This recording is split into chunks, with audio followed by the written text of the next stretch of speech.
Key injuries at almost every position are opening up value, but which backup can you trust? This lineup that we help you build may look like a preview of Week 17. It's got some interesting names, and we're going to help you navigate that. Welcome to the Week 11 edition of the Football Guys Daily Fantasy Power Grid, presented by DraftKings. John, we're going to go to Vegas first and see what the Vegas lines are telling us about Week 11. What you got? At the top of the list this week, the Oakland Raiders, 30-point implied team total, and they are 10.5-point home favorites against the Cincinnati Bungles, who have done everything to bungle up their season. It looks like Josh Jacobs should be chalk this week. We'll talk about where he's going to end up. But he's not the only 10-point favorite this week. We've also got San Francisco hosting Arizona. And that San Francisco backfield we'll talk about in a bit is a bit banged up, so maybe things become a little less murky in that backfield. Might be some Tevin Coleman chalk week. We'll talk about that in just a bit as well. And then, of course, the Minnesota Vikings at home against Denver, 10-point favorites. Could be some Dalvin Cook, but you're going to have to make a decision between him and Christian McCaffrey, who continues to put up 30 points every week. After that, we're going to look at Dallas and New Orleans, both road favorites this week, both with implied team totals over 28 points. And that Dallas-Detroit game should be really interesting. Right now, there's not a Vegas total, but I think preliminarily it is going to surpass 50 points. And while we're talking about 50 points, Dallas-Detroit, New Orleans-Tampa Bay, and Baltimore-Houston all have game totals over 50 points, at least tentatively as of Thursday night. Carolina-Atlanta is just a bit behind that with 49 points, all of which is to say this week, unlike last week, should be a pretty high-scoring week in terms of what we're predicting on Thursday night. I think there's some really interesting ways to go this week in terms of chalk. I'm interested to see what the guys have to say as we go through the show because I have an opinion on what the chalk is this week and how that's going to relate to GPPs. So, let's get into it. Let's talk about quarterbacks. It looks like Jacoby Brissett will return after missing last week's loss to the Dolphins. Other than that, Matt Stafford looks like he's probably going to miss a second game. I don't have any other real quarterback news here. Devin, what do you think? Who are you playing at quarterback this week? What do you think is the chalk? What are you looking at in cash games and in GPPs? The chalk is going to be Lamar Jackson. And we talked about it last week, but Lamar Jackson is incredibly frustrating if you didn't play him last week, mostly because it was a blowout and he decided that he was going to run for a 45-yard touchdown on a designed run. So somewhere RG3 should be telling him to pump the brakes on running if he wants a long-term career because up 3 or 4 scores, there's zero reason to do it. So I haven't gotten Lamar Jackson right for most of the year, which has hurt me, to say the least. But I think he's going to be the chalk just because – I don't know if he should be, just because I think that there are better options at other positions that I want to get in. And it was the same thing last week where you kind of either have to pick or choose. He's by far the most expensive guy on DraftKings. He's $700 more than the next closest guy. And I'm not doing it. Now, I'll turn it to Ryan and John before we get into other quarterbacks because are you guys doing it?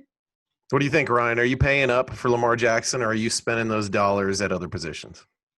I'm not. I'm kind of like Devin. I mean, I see where I could save $1,000. I see where I could save more than $2,000, and that to me is very appealing in a week in a week where we want to pay up. I mean, John alluded to a couple of running backs already.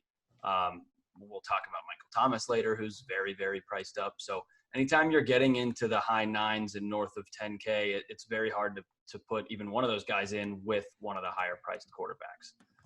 John, it looked like you were also kind of like, look, I'm not paying up for Jackson. It's not to say it's necessarily like a bad play. It's just that he's so expensive. It's opportunity cost, right? I mean, that's really what it is. You certainly, look at his past 4 weeks, 33, 29, 26, 33. You love getting that type of consistency, but he is almost $8,000, and quarterback is the one position where the variance isn't nearly as high as it is for other positions. So, I won't I would turn it back to Devin, but I think there are some guys who are lower priced who bring similar 3 to 4x upside for cash games, and I'd rather spend where I feel like I have better return on investments at other positions for cash games. So Lamar Jackson's a fine cash game play if a lot of value opens up over the next few days, but I think that there are better ways to go for cash this week. I mean, there's been other times like last year and earlier this year where we're like, just pay up for Mahomes and move on to the next position. But Lamar Jackson isn't Patrick Mahomes here. And Mahomes isn't on the main slate. Here's the difference. Mahomes, when he's going good and he's healthy, is almost a lock for 300 yards. Yeah. If Jackson doesn't run for a touchdown, he's not hitting value. Right. He doesn't. How many times has he gone over 300 yards this year? A couple? Exactly once in week one. So, right. So you need that rushing touchdown in order for him to hit value. And at some point, it's not going to happen.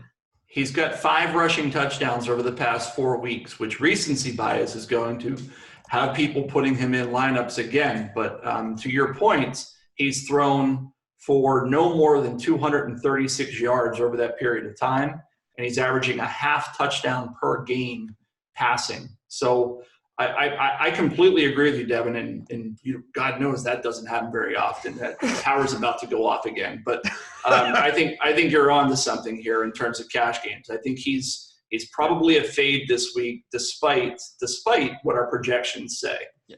Okay, so I think we've talked enough about Lamar Jackson. It's a good question because people are going to be wondering. Devin, who are you playing? I'm playing Jameis Winston, especially if Marshawn Lattimore is out. I think that this game is going to be similar to what we've seen with Tampa Bay for most of the year, just back and forth for most of this game. So the Saints have a pretty good run defense, one of the best in the league, and they're an okay pass defense, but without Lattimore, this team completely changes. So I'm keeping an eye on that, and if he's out, I mean, Evans and Godwin are both in tremendous opportunities this week. Now, if Lattimore does play, that's a tougher question. I think that it's one in which I think I'm going with Josh. No, I can't do it. Even at Miami, you can't go Josh Allen. No, I can't. Yeah. Not in cash. Not in cash. I would probably go Tom Brady. Yeah. Against Philly. What do you think, Ryan? I think you had the correct last name with your hesitation there, and it's Kyle Allen for 5,300 is somebody I'm looking at. You've got and this harkens back to me. It's kind of a near and dear to my heart situation because this was like 2 years ago before DraftKings started pricing quarterbacks the way they do now. And you always wanted somebody in the 5Ks because it just always worked with how they price people. This year, it's not quite been the case unless you want to play some total schmo. But Allen hosts Atlanta this week. Atlanta showed out last week. Austin, I see the hat. I respect the go team attitude. It's a letdown spot. I mean, we have 8 data points that says they're a horrible, horrible defense, and we have one that says that they're competent. They're 31st in pass DVOA. They're 10th in rush DVOA. They allow 70% of their yards via the pass, which is middle of the pack. It's not, a high-end number, but a lot of that could be due to game script too. I'd be interested to see what that is in kind of a first half or neutral situation. I don't have it in front of me, but they allow a lot of production via the pass. And Allen's just so cheap. Like we talked about how we don't want to play Lamar Jackson. Is Lamar Jackson going to outscore Kyle Allen by 10 points? Probably. But do I want to pay $2,400 more for him? I don't think so. So he's the one I'm looking at in cash so I can play other players. A couple other guys I'm looking at. Derek Carr, I think, is also very safe this week. So since he allows 6.7 yards of play, which is most in the league, John talked about Josh Jacobs being chalk. I'm very hesitant to play running backs who don't catch passes as chalky plays. Oakland, believe it or not, gains 6.1 yards of play, which is fourth most in the league. I was kind of surprised to see that this week. And then lastly, one GPP play I like is Dak Prescott. So they go to Detroit, who allows 294 yards a game and 20 fantasy points a game to quarterbacks in the last 5 weeks. And their schedule in those last 5 weeks has actually been quite easy. It includes Mitchell Trubisky, among a number of non-murderers row type quarterbacks. Dallas throws deep, and Detroit allows a lot of deep passes. So Prescott's somebody I like in GPPs. I had to wear my Falcons stuff now because I wasn't sure they would win another game this season. And with the Dolphins and the Falcons being my two favorite teams, I kind of have to have 2 sets of wins to even have a shot at like getting 8 wins. It's, I don't think it's going to happen this year. John, who you like at quarterback? Devin, you had a lot of red black-eyed Joes flying around at Ryan's cash game picks. What do you want to say? Well, one thing. So Gene Bramwell is saying that Marshawn Lattimore is likely to miss. So Winston for me is my clear guy. But regarding Kyle Allen, my worry there is that how low is the floor? So there are games in which he's been in okay matchups and he's thrown for 190 or 200 yards. I worry that they just go to Christian McCaffrey for most of this game. Same thing with Dak Prescott, and we'll get into running backs. I think this is a great spot for Ezekiel Elliott, and I think it's a great spot for Josh Jacobs. So I like all 3 running backs in those scenarios, which makes me not really want to take the quarterbacks too. So that's kind of where I'm at. GPPs, I think they're all fine, but for me, it's clearly Jameis this week. Gotcha. John, what do you think? All right, before I mention anybody, so Jameis, no chance of him getting pulled, right? No, none. Okay, because largely I'm looking at the defensive game logs against the Saints this year, and I know that Marshawn Lattimore definitely changes things, but they've been pretty darn good against opposing quarterbacks this season. They allowed 182-2 to Matt Ryan last week, 220 and no touchdowns to Kyler Murray the week prior, 251-2 to Mitch Trubisky, 163-0, 202-2 to the same quarterback you just recommended. And we can keep going back. Dak Prescott, 223-0. This defense has been pretty good against this position. I'm okay with it in GPPs for all the reasons that he mentions. I just don't know that I can get there in cash games. So I didn't put up the red black-eyed Joe, but I don't like the call for cash. Winston has hit that 300-yard bonus 6 out of 9 weeks this year. He has 6 of the last 7. Yeah, and it's all because of how bad their defense is. I totally get that part. I feel like for me I agree with Ryan. It's probably Kyle Allen this week. And if you don't like that for the reasons that Devin mentions, I think that Dak is not just GPP viable. He's also cash game viable against Detroit. Detroit has not been good against quarterbacks this season. Dallas has the second highest implied team total on the board at 28.3. They've been Detroit's 23rd DVOA against the pass. They've allowed 19% more points to the quarterback position than league-adjusted opponents over the course of the season.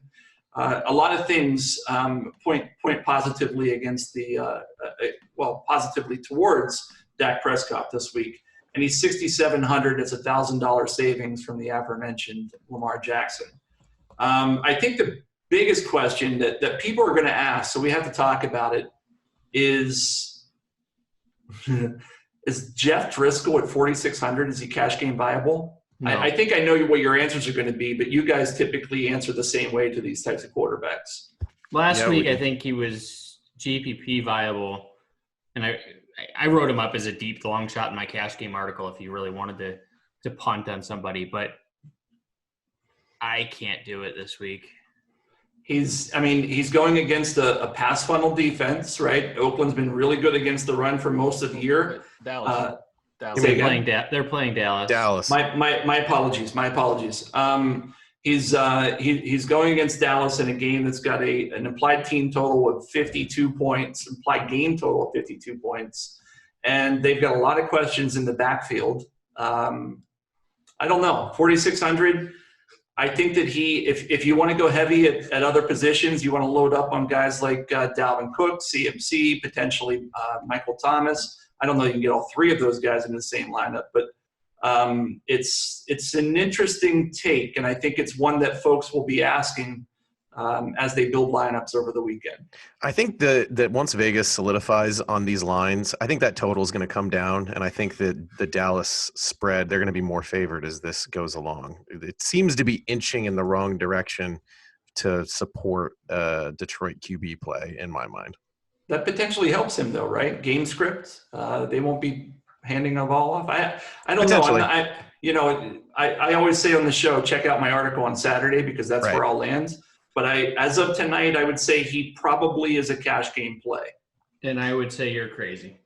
Well, you said that a few weeks ago when Matt Schaub threw for 450 yards, and I laughed. I'm right in the middle. I do like a good cheap quarterback, but man, he's tough. But it is 4,600 is nice.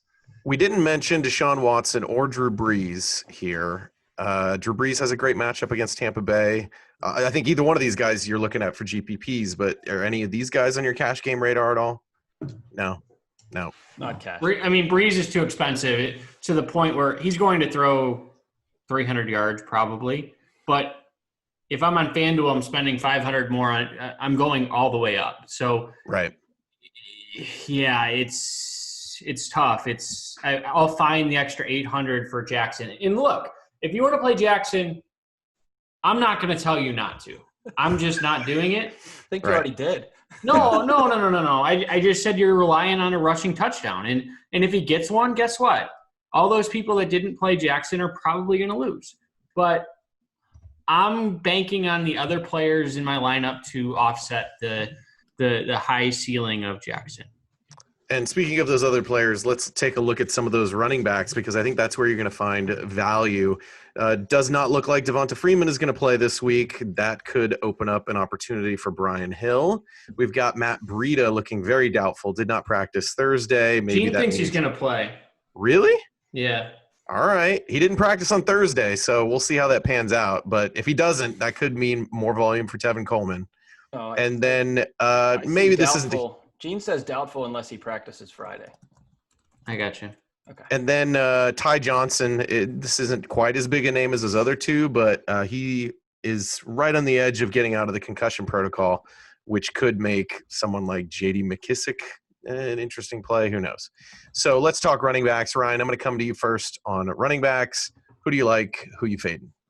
Yeah, so to answer the question at the top, I'm prioritizing Christian McCaffrey over Michael Thomas in terms of big ticket items this week.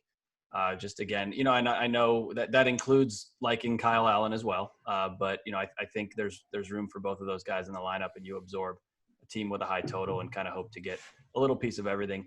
Atlanta allows 2.74 yards a drive, which is most, and Carolina scores a lot of touchdowns on the ground, as we know. What else do you have to say? 100% of the snaps, home favorite, high team total. I think we can move past that. It's pretty obvious, but for me, it's McCaffrey over Thomas. The other guys that I have written down, boy, I don't like. Super cheap if you want to go, McCaffrey plus kind of a mid-priced or a near high-priced receiver. The volume's good, but I don't know if I can get there on him. But the volume tells me to look at Kalen Ballage at 4,300. So, he's just wildly inefficient is what it says here in my notes. But 20 carries and 4 targets and 82% of the snaps last week. And we know the Buffalo run defense stinks and their pass defense is good. So he has a home game now against that kind of defense, and he's a volume guy for 4,300. So you at least have to consider it. John mentioned Tevin Coleman in the Vegas segment. I like that play, even if Matt Breida did play, but it's even safer and with more upside if he doesn't, and I don't know that he will. I think with the Niners thing, Gene says Sanders is closer to playing than Breida. So Coleman is a pretty decent leverage play from another San Francisco asset that we may talk about in the next section. To teach that. And then Brian Hill Carolina's another of those run funnel defenses like Buffalo, what I said earlier. And I don't think he's going to have a lot of competition for touches either. And he's a pretty moderately priced guy. So whether you're Hill or Balaj, you're in that same kind of 4,000-ish or in the mid-fours price range. So I think one of those guys in a lineup helps you do a lot of other things. And you could do a lot worse. Carolina's dead last in yards per attempt and touchdowns. So for me, it's clearly Brian Hill. But I can't trust anything in Miami in cash.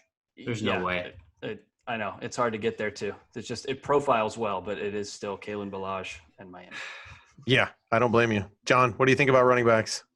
I'm in lockstep with these guys. I have Balaj as really interesting, but he ended up in my GPP column as of right now. Maybe I can talk myself into cash, but right now he's averaging just less than 2 yards a carry on the season. It's really difficult. It's really difficult to get behind him. The only person that I think that Ryan missed for cash game eligibility is Josh Jacobs at home against Cincinnati. He's 6,900. We led the show off with Vegas value chart.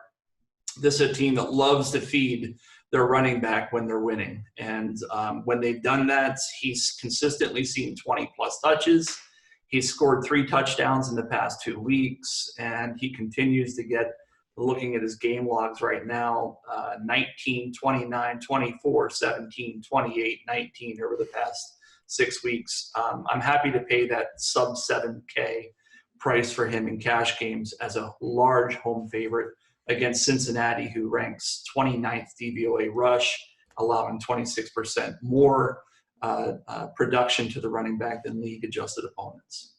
Yeah, I mean, if you're playing Jacobs and McCaffrey, then you're ignoring Cook here, right? I mean, in terms of cash games, obviously you'll have exposure to him in GPPs, but that means you're saying I'm not playing Dalvin Cook this week. And that's where I'm landing. Cook is in my GPP category, but it just feels like his matchup is, I hate to say worse, but it is. It's worse than the other guys. Matchup. Yep. Yeah. I mean, what do you think, Devin? Denver over the last 4 weeks has held Melvin Gordon, Derrick Henry, and Nick Chubb to fewer than 3.3 yards per carry, all with no touchdowns. Yep. Dalvin Cook's better than Gordon. He's better than Henry. Maybe he's better than Chubb. Probably a little bit better than Chubb, but still 3.3 yards per carry. This defense is good, and they're playing pretty well. So the only other guy I have on my cash list, and it's maybe the reason that I'm not going to play Christian McCaffrey. Not sure if I'm there yet, but check the article on Saturday morning, is Ezekiel Elliott. So Detroit, we've been talking about it for the past couple of weeks. 3 of the last 4 games, they were good against Chicago. They shut David Montgomery down, but Chicago is a dumpster fire on offense. They allowed 216 yards to running backs to Oakland, 166 yards to running backs against the Giants, and 181 yards to running backs against the Vikings. This is a team that they're facing Jeff Driscoll. They kind of need to get the running game right, and they're going to be able to do whatever they want. So I think Elliott's going to have 20 to 25 touches. I think he gets over 100 yards with at least 1 touchdown, maybe 2. And he's a pretty good discount off of McCaffrey. So at the moment, I think I'm going away from McCaffrey, and I'm going with Jacobs, Hill, Elliott. It doesn't feel good to go away from both Lamar Jackson and McCaffrey, does it? But I hear you. They're priced up. It doesn't, but it also probably gets you Michael Thomas, which we'll talk about in a second. Right, exactly. Is there any interest in a Lions running back here if Ty Johnson misses due to this concussion? No, not really. Right? No, but I think it augments the Jeff Driscoll story for what it's worth. Gotcha. What are they going to do? They're going to pass to J.D. McKissick? I don't know. Yeah. The Jeff Driscoll story by John Lee. Yeah, exactly. It was 30 for 30. But it's 2 for 2. So can we talk about Tevin Coleman real quick? Sure. Do we really think this is a thing? Or are they just going to fill Breida's carries with Raheem Mostert? Because that's I think what they it's a did. thing. At the end of the game last week, Raheem Mostert was in the game. Tevin Coleman was not in the game. So that's the concern I have is maybe Raheem Mostert at 3,400 gets 10 to 12 touches, I mean, he had 9 last week. It's not the worst play as a punt at 3,400. I don't know that you need to punt this week. I think if it was a different week, you might be looking at a sneaky play like that. But if you wanted, let's just throw this out there. If you wanted Yeah. Jackson, McCaffrey, Thomas, and you went Mostert and Brian Hill, you're saving some salary there. So if you wanted all 3, that's probably the route that you would potentially have to go. Yeah, but I don't disagree with the case for Mostert the way you laid it out, but I don't think that makes Tevin Coleman a bad play either. Because if Mostert's 10 to 12 touches, Coleman's still 15 to 17 in a game that they should win against a bad defense on a really good offense. I mean, we've seen multiple touchdown upside. I'm not going to say he's going to score 4 touchdowns, but he gets most of the red zone touches on that team. They're going to score points. Yeah, as a GPP play, I'm totally fine with it. I just don't know if any of those running backs are safe enough for a cash game play. That's the problem I have. Okay. I'm not sure I agree. For Coleman has 24 red zone touches. The next closest one, Jeff Wilson, has 16, but he had 8 in 1 week, and that was a week that Tevin Coleman missed. And Mostert has 6. And if you look at their snap counts, Coleman continues to get 50+%. And if you the last couple of weeks in terms of when he lost carries, they were unique situations. He only had 13 touches 3 weeks ago, but that was the week they blew out Carolina. He had 3 touchdowns maybe before the half, and they kind of pulled him. And then against Arizona, he had just as many as Breida. And last week he still led the team in touches with 13. I don't know. I think he's safe in cash. I really do. I don't think that a guy like Mostert's going to be taking significant time away from him. Yeah. All right.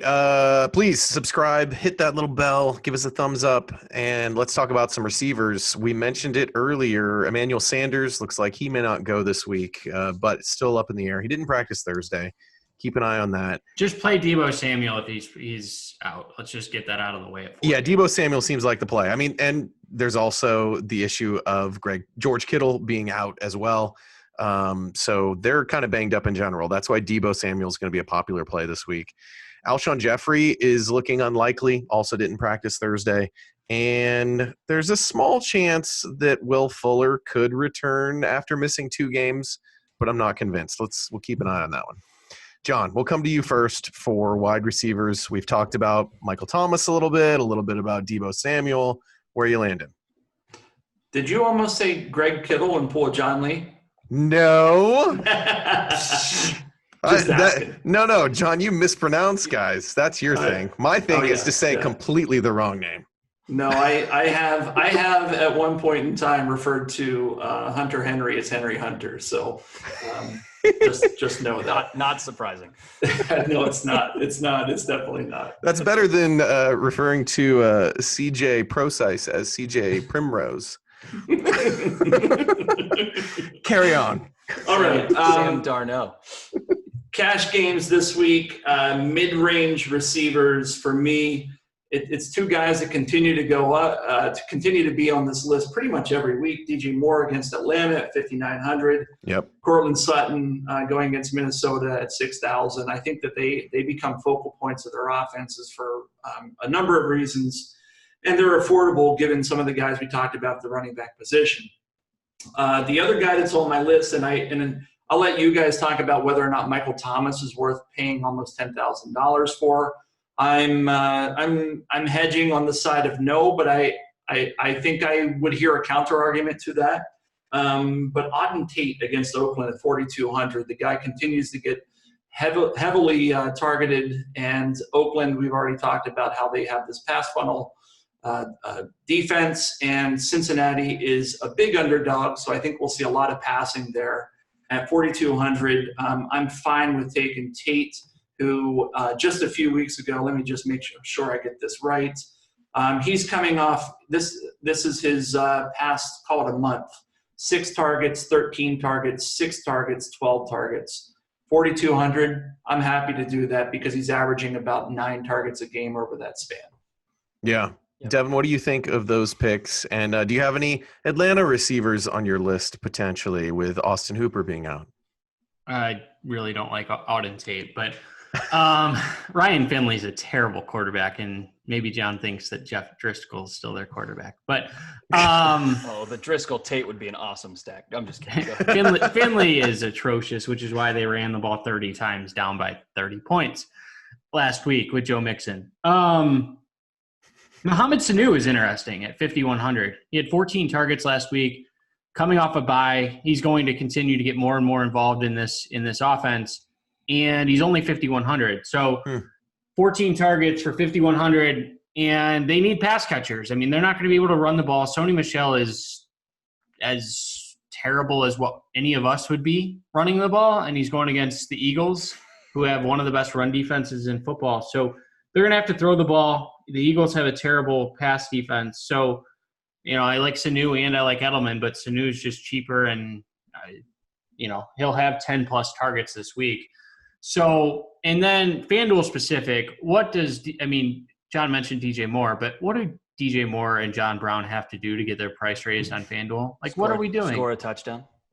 But 6,000 for DJ Moore and 5,900 for John Brown. Score a touchdown, but is that? But they're going to. They're going to. Right. The volume dictates they're going to. John Brown, once again, 50 yards. All the guy does is 50 or more yards. He's as safe as they come going up against Miami, which they should be able to do basically whatever they want against this team. And, that's kind of how I'm going in cash. Michael Thomas is it's tough. 9,900 is really hard because let's play this out. If he has 10 catches, 130 yards, that's 26 points or 23 points. 130 yards, 26 points with the bonus. Yep. I think that's good enough. I really do. You're talking yourself into it. I am. So on FanDuel at 9,000, the problem is FanDuel is so touchdown dependent, and Thomas only has 4 touchdowns in the year. Will that increase? It should with Drew Brees back. I don't know if I can do it on FanDuel. DraftKings, if I don't go McCaffrey, that'll be the big thing. And at the moment, I'm not, because I do like Elliott just as much as I like McCaffrey this week, which is dangerous because McCaffrey's so consistent. But Atlanta's been good against the running backs. I mean, they're allowing 3.8 yards per carry, and I don't want this to revert back to that section, but at the moment I'm playing Thomas. All right, there it is. But I tell you what, if the Patriots called me and said, "Hey, Sony Michel's not doing so well, Austin, we need you to run in the football game," I'd be like, "No thanks. I got computer hands. I'm very fragile. I'm good." You want to pay me $100,000 to play? I'll play. I would not. For $100,000. Ryan, what do you got? $100,000 a game or for the rest of the season? You meant for actual football players. Yeah. So you teased Atlanta receivers, and I think you can make a case for 2 of them, right? So for obviously, and it's been so long since we talked about my old friend Julio Jones, but Carolina has James Bradbury questionable. Ross Cockrell is likely inactive according to Gene, and Dante Jackson is another corner there who's questionable. So Bradbury and Jackson both have awaiting information per Gene, but they both missed practice Wednesday. Not quite sure about today. Either way, though, it's still Julio Jones in a compressed target funnel in a game where they should be throwing the ball, quite a bit given game flow. And then the other one is Russell Gage, who's just super cheap. I'd rather Russell Gage for 3,300 than Raheem Mostert for 3,400. So in theory, when the tight end is injured and leaves, you throw more targets to the slot receiver, and we know that Gage is that with Sanu having left town. So I like the high and the low in the Atlanta receiver. Not in the same lineup, of course. We can do that at times. I don't think it's appropriate here necessarily. And then shifting gears over to a couple of GPP plays. One thing I noticed looking at trend spotting is that Houston obviously is a good matchup for opposing pass defenses, but teams only target their wide receivers at the 18th highest, percentage rate against Houston, but they allow the 4th most yards per game to wide receivers, and they allow the 2nd highest percentage of their total yardage via the pass.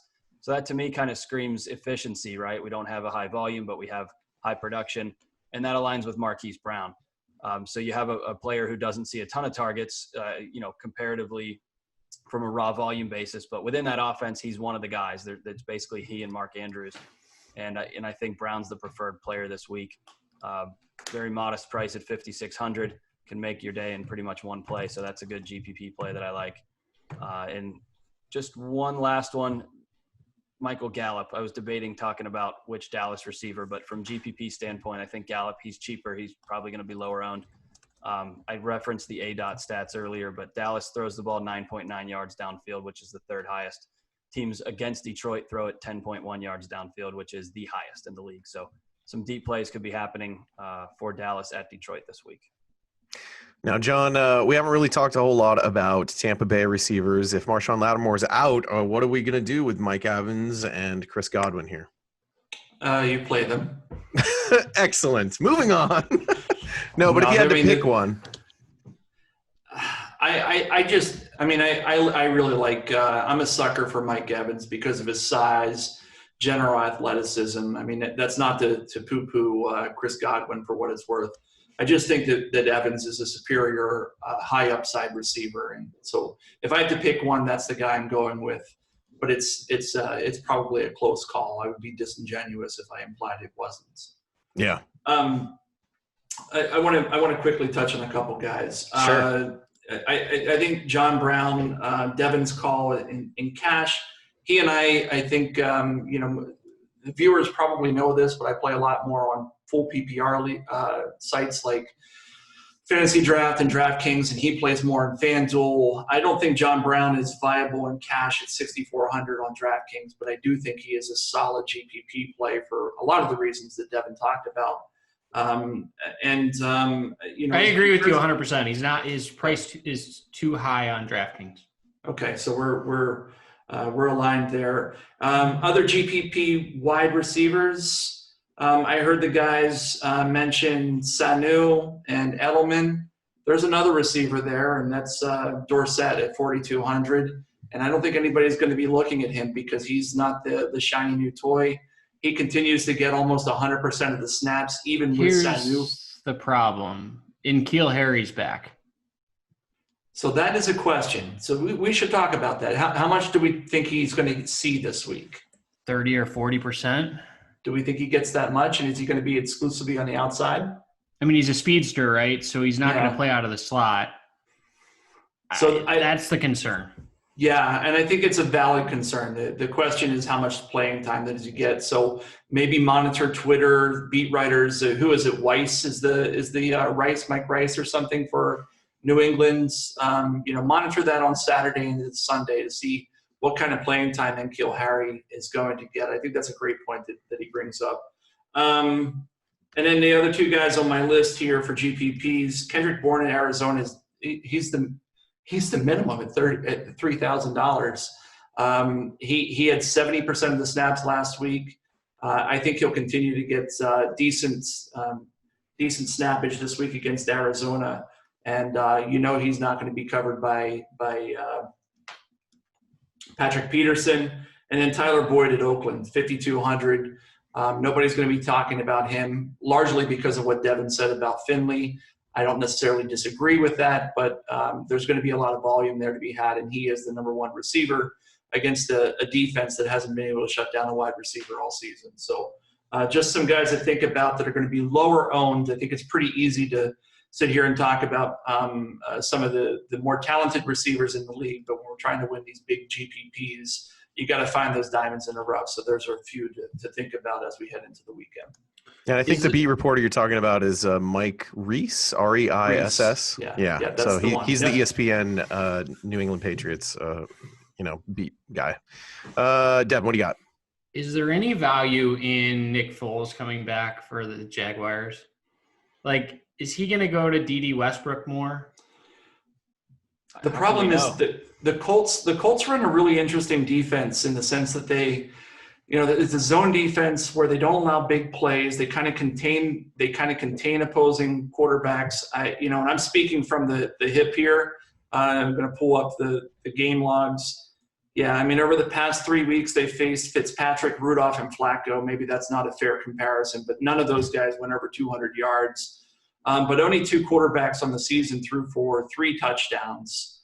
And those were Matt Ryan and Phillip Rivers in weeks 1 and 3. I don't know. I don't think I can get behind it. Here's an interesting one. The Colts teams target wide receivers on 50.2% of their attempts against the Colts. That's the second lowest rate in the league. And consequently, they rank very high in terms of targets to running backs and tight ends. Jacksonville doesn't have a tight end that I know of, at least one that catches passes. And so, I mean, does Leonard Fournette catch 8 balls? I don't know. It doesn't see – I like Foles coming back, and their schedule does get better. I'm sure we'll be talking about him on the show in the next week or 3. I don't know that it's this week. Well, I mean – for him or his guys. As an extension of what you just said, Brian, I think that makes Fournette really interesting against a defense that they looking at my little chart here, Jacksonville, they're only 2.5-point underdogs, so not anything really to go after in terms of game script. But Indianapolis 6th pass DVOA, and this goes to make sure that's right. 6 pass DVOA, but they're 23rd rush DVOA. So they have this kind of reverse funnel defense to kind of go with what you're saying. So we could see a lot of Leonard Fournette. And, if I'm going to bolster your argument there a little bit, Devin, the offense probably gets a little better with Foles in there than Minshew. Yeah, and if you're looking for a GPP play, Fournette could be someone you want to look at exposure to because more people are going to be on McCaffrey, Cook, Jacobs, Kamara. He's going to be a little bit lower owned than some of those other guys at the top end. Let's talk about tight ends. Be sure to that's where we got some really big injuries. These guys check out their articles later in the week. You can see all that at footballguys.com. Our DFS landing page has their articles and a whole bunch of other content. And if you're listening at this point, give this video a like. It actually helps the reach of this video. Hey, and leave some comments down below. Tell us which of our picks that you like, and tell us all the picks you hate that Devin brought up. Let's talk about tight ends. We're talking about – what's that? Can I get the one out of the way? He only has one on his list, so let him go first. So, look, Austin Hooper's injured. George Kittle's injured. Go for it. Jared Cook. Drew Brees is back. He hit 6 for 74 last week in a passing offense. He's my guy. Nice. That's Let's go to John next. Who do you like? I've got him. I've got Cook as a GPP play, but at 4,400, I don't think I want to go there. That offense still spreads things around, and there are some questions about that offense as of late. And we saw that last week when Cooper Kupp came up with a goose egg. So, Cooper Kupp. I don't know. Wait, no. Cook's New Orleans. Saints offense. I did it again. It's all good. I did it again. So don't listen to John. He doesn't know who the quarterback is. Play Jared Cook in cash. No, he is on my GPP list, so at least I got that right. The guys I would say for cash this week for DraftKings, Darren Waller against Cincinnati at 5,500 if you have the money. And then otherwise, I'm probably punting with some injury concerns to Alshon Jeffrey with Dallas Goedert against New England, 3,200. When they've had issues with wide receivers, he continues to be used in those 12 formations. And at 3,200, I suspect he'll end up with 5 to 7 targets, which is more than enough if he catches a few passes and gets 30, 40 yards. Ryan, what do you think of all this? Do you have a tight end, and do you know his quarterback? Yes, and yes. Great. I was going to make some funny joke about a guy on a different team being on my list, but you should have. So, sorry. Well, it would have been, just ganging up at this point. What someone else to consider here is Noah Fant. So ever since Emmanuel Sanders left town, which I know has been a grand total of, I think, 2 games for Denver, but his snaps have increased and his routes run from the slot or the perimeter have increased, which we know is how, these athletic tight ends can make their hay. So he's another guy who's priced reasonably. It's 3,700. I mean, if he was the same price as Goedert, I would prefer him. But for the 500 Goedert, maybe you get the tiebreaker there. So he was on my list. And then 2 GPPs, one high priced, one low. I know I mentioned Marquise Brown earlier, but the other obvious stack partner, if you're doing a Ravens stack, is Mark Andrews, Houston's 20th against tight ends in the last 5 weeks. A little bit of that is schedule driven, but Andrews should be in play every week. And then Tyler Eifert, who's also super cheap at 3,200. Oakland is bottom 5 in the normalized strength of schedule against tight ends. And Eifert's somebody that's been involved. He caught a touchdown last week. Granted, it was 2 for 20 and a touchdown, so it's thin, but that's why I didn't say it's cash. Greg Olson's also interesting. I was wondering about Greg Olson. We also didn't mention Zach Ertz here. Is that just because Goddard's just so much cheaper that you're not going to pay up for Ertz here? I think in GPPs, he's a guy that – where does Buzzard have him as of Thursday night? Let me pull that On up. DraftKings, he's got him at 9% owned. 9%. So, yeah, I mean, and especially with Waller being at 25%. Right. I mean, I talked about Waller being a cash game play, but it's a GPP at 25%. You got to go underweight on that and overweight on a guy like Ertz. It has similar upside, and you might even argue that Ertz's situation is better given the injury situation there in Philadelphia. Yeah, what Do you we're referring really to like here. Waller and cash? I do. I mean, in terms of points per dollar and projections. So bad the last 3 weeks.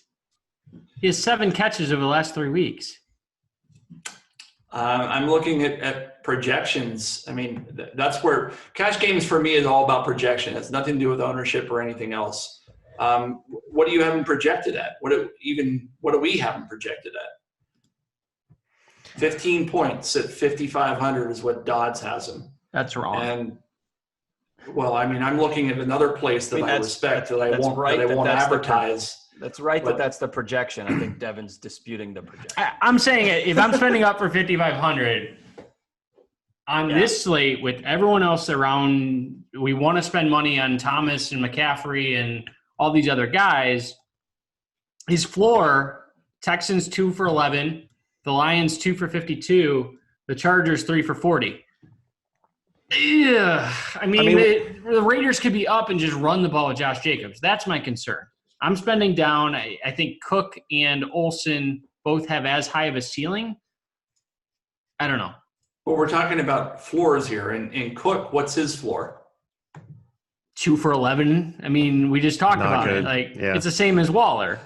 If Waller was still catching 6 or 7 passes like he was earlier this year, I'm all in at 5,500. But he's caught 7 passes over the last 3 games. Maybe it's a recency bias that I'm down on him, but the price should be a little bit lower. I mean, here's the problem, right? We've lost 2 of the best tight ends in the league to injury. We've had a year where there's only been a handful of tight ends that we can actually feel confident in their floors week after week.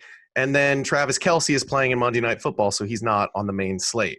So your selection of tight ends with floors, there's like Mark Andrews and like nobody else. Like that's why you shouldn't spend any more than $3,600 on one. I mean, just get rid of it. Just forget it. There is right. So who are you playing? Then? There's no predictability.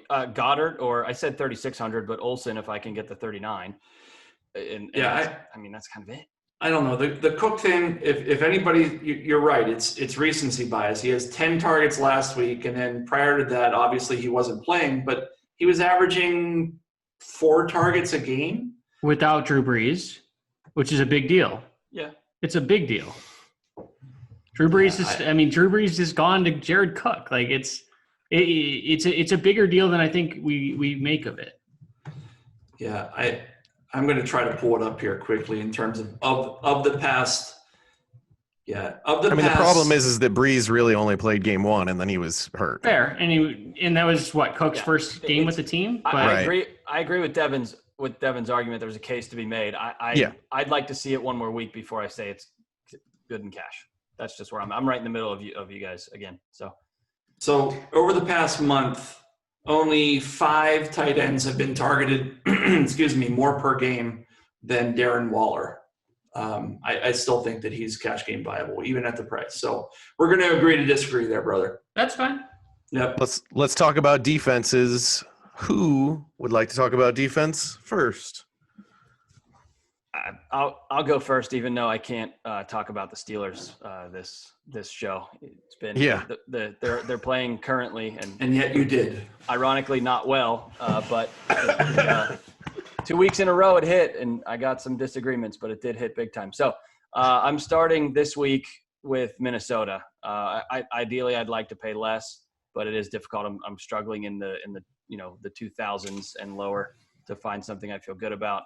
But Minnesota's hosting Denver. they're at home. They're big favorite. They're a young and experienced, facing a young and inexperienced quarterback. I mean, I don't think much more of a case needs to be made than that. It's pretty obvious. On a lower end, or more of a GPP, than a lower end, almost like a price leverage off of Minnesota for $100 cheaper, Oakland against Cincy. So Oakland doesn't pressure the quarterback very much. They don't do anything very well on defense, so it's not a high floor play. But Cincinnati's very bad, and Oakland, it's a process play, right? We've got a big home favorite against a team with a bad quarterback that probably will be throwing. So good things can happen for defenses there. So those are the two cash GPP that I like. Nice. Devin, who you playing at defense? It's hard not to like the 49ers this week if you're paying up. Yep. This offensive line should be able, especially on FanDuel where they're only 4,900. 4,000 on DraftKings is a little bit high, but at FanDuel, 4,900, sign me up for that all day. Going down, this may be a week where you just punt the position as well. I think that Denver is intriguing against Minnesota at 2,400. We talked about their defense a lot this week, and we didn't really bring up a lot of Minnesota players. So that if you're going down that low, I think it's interesting. The Saints at 2,900. I would have liked it more if Lattimore played, so they're more of a GPP play, but Winston has 5-pick upside, and Tampa Bay is going to be throwing for most of that game, which is always a positive. And then Miami at 2,500 against Buffalo at home.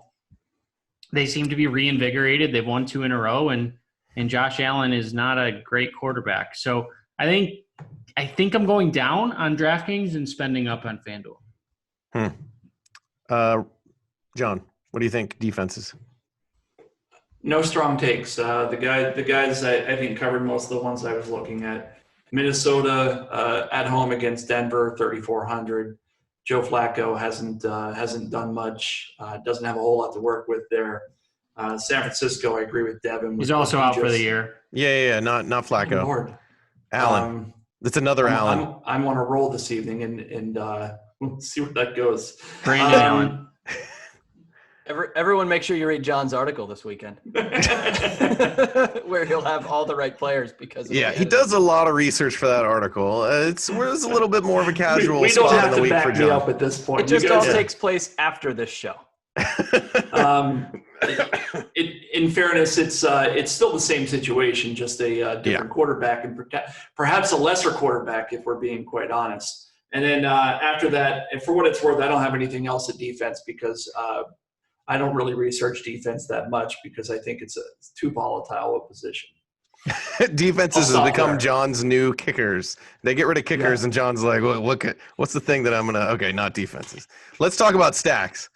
Devin, tell me about some stacks.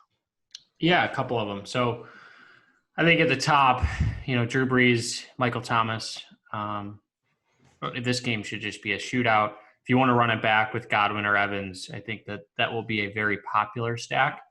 Tom Brady and Mohamed Sanu, like I talked about earlier. So New England coming off a bye, they have 1 or 2 of these losses every single year, which has us question, is Brady done? Are they going to win in the playoffs? And they always figure it out. So I think that this is a game in which they're not going to be able to run the ball. They're going to throw pretty heavily. And Sanu is his new shiny weapon. So especially on FanDuel at 5,800, Sanu is in a tremendous price. And then the last one I'll throw out there is let's just go Lamar Jackson, Marquise Brown. Okay. There we go. On FanDuel, Marquise Brown's only 5,600, and he has the upside that most people don't. So right on.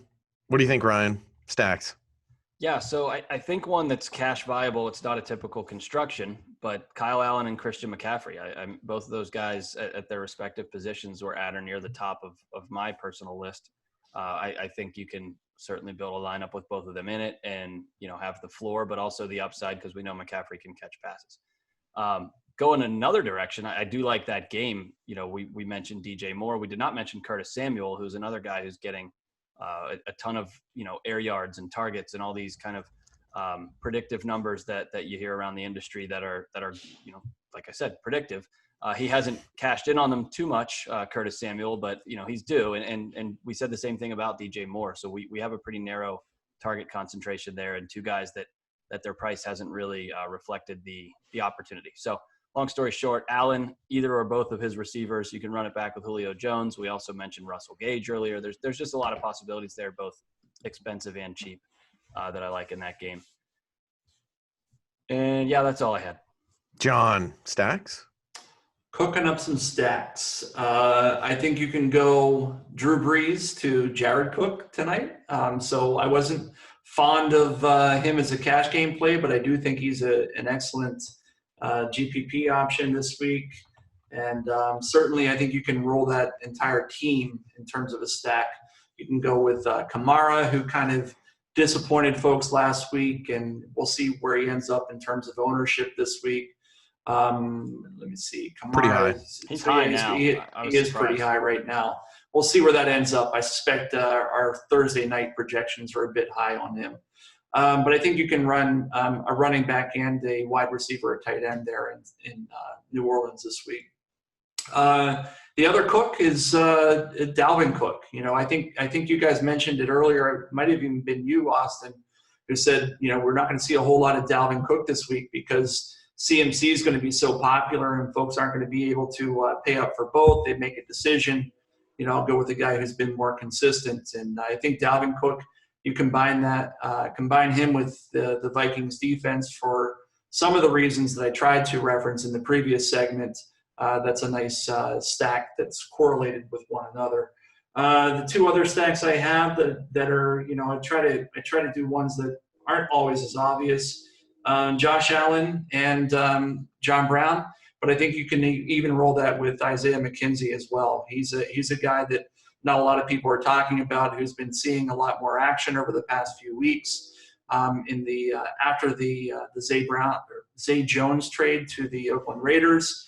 And he's still fairly cheap given the amount of volume that he's seeing in the offense. And then the last one, I just have Tom Brady with all. I think you could choose any player on that team, including Devin's N'Keal Harry if we find out he's going to play.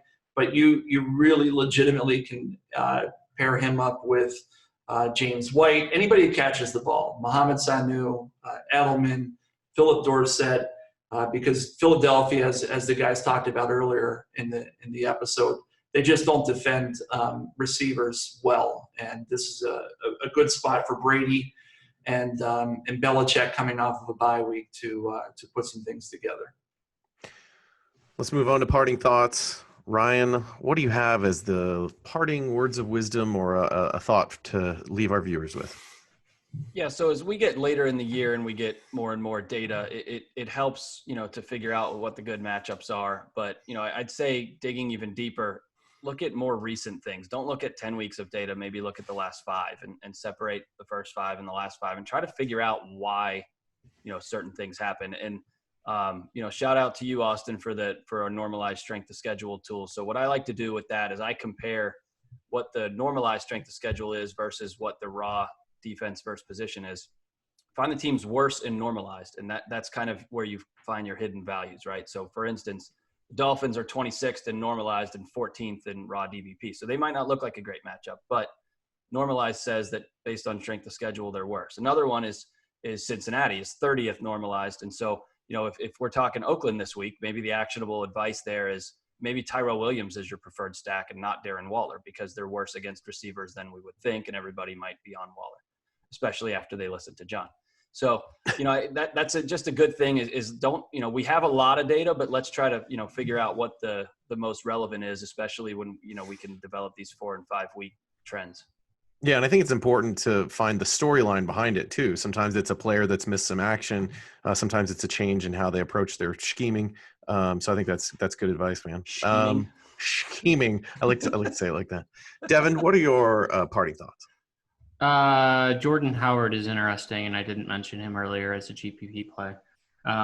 He's been better over the last 2 weeks, and the Patriots had previously been one of the league's top rush defenses early on in the season, but a lot of that was due to their schedule. So they've been, Nick Chubb ran all over them, and then Mark Ingram and Lamar Jackson ran all over them too. They primarily play a dime defense, so downhill, straightforward runners can have success against that team.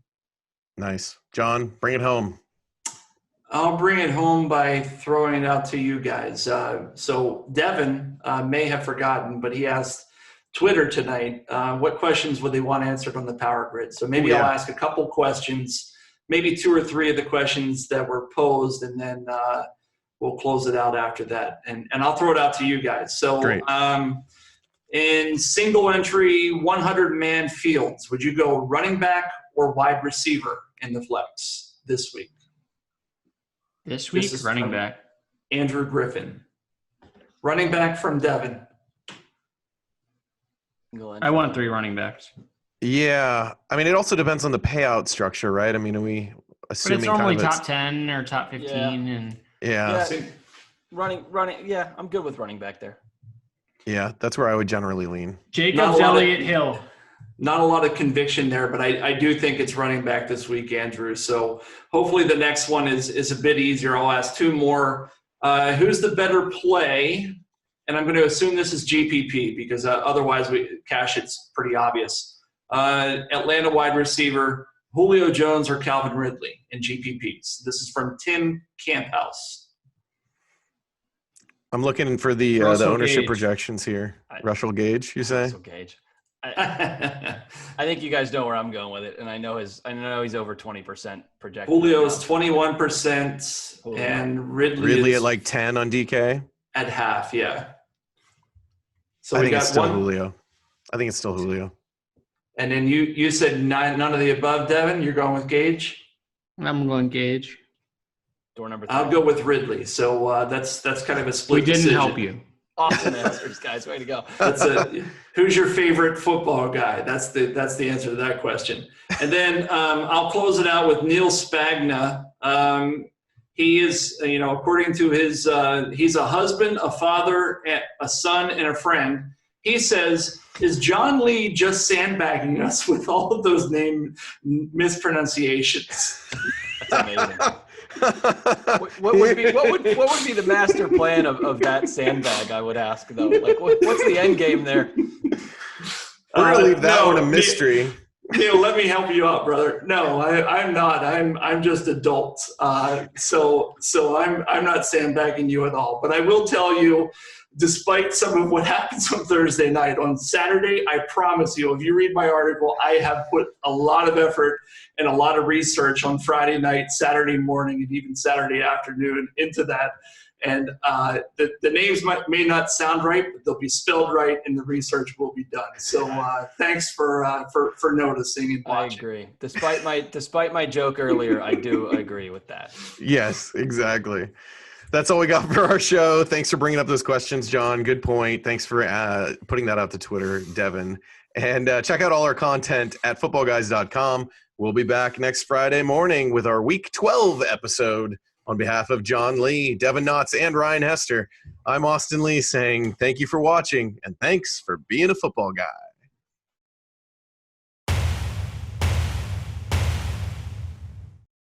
To check out our content at footballguys.com, click the button on Devin's face. To subscribe to our YouTube channel, be sure to click on the button on John's face. And if you'd like to see our latest video, click on the giant video in front of Ryan's face. Click any of those now. Thank you for watching. Thank you for listening.